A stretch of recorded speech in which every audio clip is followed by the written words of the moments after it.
Media కానివ్వండి, లేకపోతే any media ఇప్పుడు అంబేద్కర్ గారి మీద చర్చ అన్నది జరుగుతుంది. మీరు ఎలా చూస్తారు దీని మీద? ముందుగా ప్రైమ్ లైన్ వారికి ధన్యవాదాలు ఇంత మంచి డిబేట్ పెట్టినందుకు.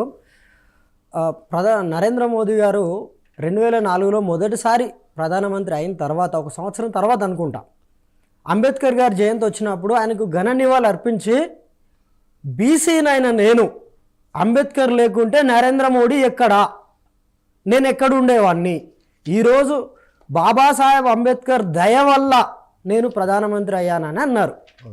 ఒక 12 ఏళ్ళు తిరిగి 11 ఏళ్ళు తిరిగిరో ఏమో లేదు, అమిత్ షా గారు పార్లమెంట్ వేదికగా అదేదో కోపంతోటో లేదంటే అయిష్టంతోటో ఇట్లా అన్న కామెంట్స్ కావండి. అంటే ఇప్పుడు మనం తిట్టడం వేరు, అయిష్టత చూపడం వేరు. చులకనగా, చాలా చులకనగా ఆయన పేరు ఎందుకంటే తలచడం ఎందుకు? అంబేద్కర్ దేవుడి పేరు తెలుసుకుంటే 7 స్వర్గాలు దొరుకుతాయట. మరి ఇదే దేవుడి పేరు తెలుసుకున్న అమిత్ షా గారికి అదే దేవుడి పేరు మీద ఉంటే ఈరోజు జైన్ ఆయన హిందువు కూడా కాదు, ఆయన ఆయన జైన కులస్తులు అందరూ కలిస్తే 10 ఎంపీ సీట్లు కూడా గెలవరు.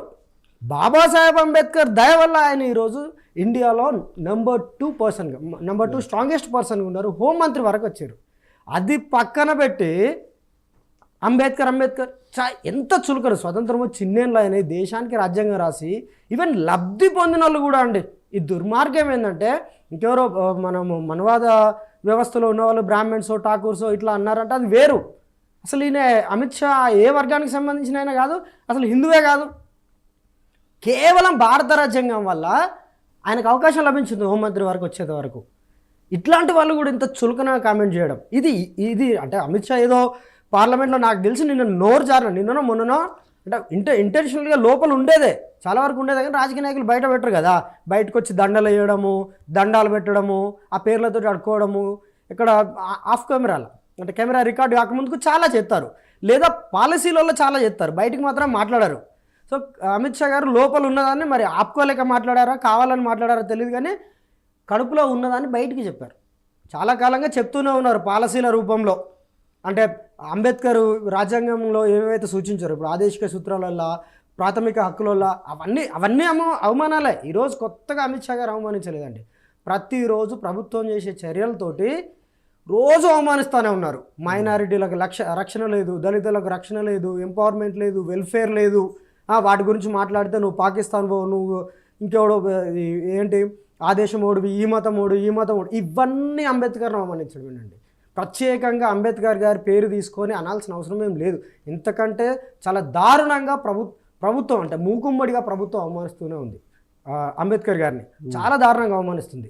సో దీనిపైన ప్రస్తుతానికి అంటే ఈసారి వచ్చిన స్పందన అయితే చాలా బాగుందండి అన్ని పార్టీల నుండి. భారతీయ జనతా పార్టీ కాకుండా దేశంలో ఉన్న కాంగ్రెస్ సహా మిగతా విపక్షాలన్నీ బాబాసాహెబ్ అంబేద్కర్ని గుర్తించినట్టున్నాయి. మేబీ ఇంతకుముందు వాళ్ళు కూడా గుర్తించలేదు, కానీ ఈసారి గుర్తించినట్టున్నారు. మరి భారతీయ జనతా పార్టీ ఫోర్స్ వల్ల గుర్తించారా లేకుంటే నిజంగానే హార్ట్లో నుండి వచ్చిందో తెలియదు, కానీ సరే వచ్చింది, మాట్లాడుతున్నారు, గొప్ప విషయం. అంబేద్కర్ ఫోటోలు పట్టుకొని ఒక 150-200 మంది ఎంపీలు తలో అంబేద్కర్ ఫోటో పట్టుకొని ధర్నా ఎత్తున్నారు. ధర్నా చేయడమే అంటే కేవలం ఫోటోలే పట్టుకోకండి, ఇంకా మీరు రాజకీయంగా నిలదొక్కుకోవాలి, లేకుంటే మీ పాలసీలు కరెక్ట్గా ఇంప్లిమెంట్ చేయాలంటే ఆ ఫోటోలు పట్టుకొని ధర్నాలు చేసేటోళ్ళు అమిత్ షాను డిస్మిస్ చేయాలనే దాంతో పాటు రాజ్యాంగాన్ని కూడా చదవండి, అంబేద్కర్ గారిని కూడా చదవండి, సమాజాన్ని కూడా చదవండి.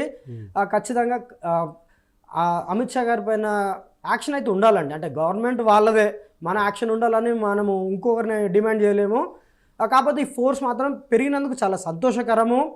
ఒక మంచి దేశంలో ఒక సామాజిక పరివర్తన వైపు, రాజకీయ సామాజిక పరివర్తన వైపు ఒక మంచి మూమెంట్ లేచిందని అయితే అర్థమవుతుంది. అంటే కాంగ్రెస్ ఎప్పుడు అంబేద్కర్ పేరు ప్రస్తావించని కాంగ్రెస్ పార్టీ ఈరోజు బాబాసాహెబ్ అంబేద్కర్ ఫోటో పట్టుకొని వస్తుంది. ఎప్పుడు అదే పార్లమెంట్లో బాబాసాహెబ్ అంబేద్కర్ ఫోటో పెట్టడానికి నిరాకరించిన కాంగ్రెస్ ఈరోజు భారత్ రత్న ఇవ్వలేదు. వాళ్ళ ఇందిరాగాంధీకి ఆమె బతికుండగా తీసుకుంది, నెహ్రూ గారు బతికుండగా తీసుకున్నారు, చచ్చిపోయినప్పుడు రాజీవ్ గాంధీ చనిపోయిన తర్వాత సోనియా గాంధీ గారు తీసుకున్నారు ఆయన తరఫున.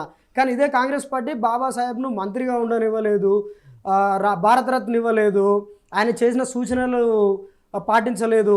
ఈవెన్ ఆయన మంత్రి పదవికి రాజీనామా చేయడానికి కూడా కారణం. అంటే దీంట్లో భారతీయ జనతా పార్టీ, కాంగ్రెస్ పార్టీ ఎవడు ఎక్కువ ఎవడు తక్కువ అని కాదు. ఈరోజు బీజేపీ ఎక్స్పోజ్ అయ్యి కనిపిస్తుందేమో, కాంగ్రెస్ ఆ ఫోటో పట్టుకుని మనకు సానుభూతిగా కనిపిస్తుందేమో.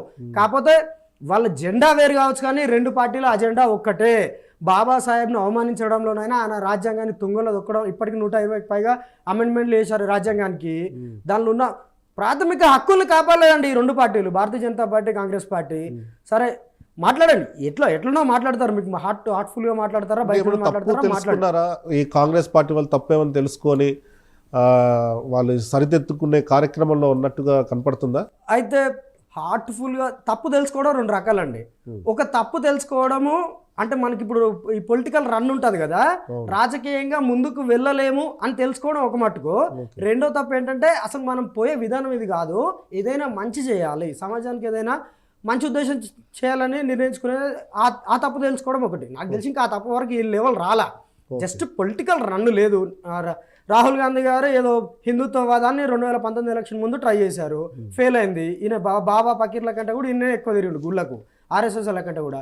తర్వాత ఏదో మహిళా ఉమెన్ రిజర్వేషన్ బిల్ అనేది 2019 ఎలక్షన్లో తీసుకున్నాడు, అది కూడా ఫెయిల్ అయింది. మరి ఎవరు ఇచ్చారో ఐడియా తెలియదు, కానీ మంచి ఐడియా ఇచ్చారు, సామాజిక న్యాయం. సరే వీళ్ళది ఇప్పుడు ఎవరు తీసుకుపోయారని కాదండి, ఎవరైనా తీసుకెళ్ళచ్చు. కాంగ్రెస్ అయినా తీసుకోవచ్చు, బీజేపీ అయినా తీసుకోవచ్చు, బీఎస్పీ అయినా తీసుకోవచ్చు. కానీ ఆ మోటో మీద నిజంగా రాహుల్ గాంధీ గారు కాంగ్రెస్ పార్టీ నిలబడితే సంతోషకరం అండి. మీరు నిలబడితే సమాజం కూడా మీతో ఉంటుంది, దాంట్లో అభ్యంతరం ఏం లేదు. మీరు ఉండండి, అదే విలువలతో ఉండండి. ఖచ్చితంగా అమిత్ షా గారి పైన ఇంకా ఈ ఉద్యమం చాలా పెద్దగా అవుతుంది.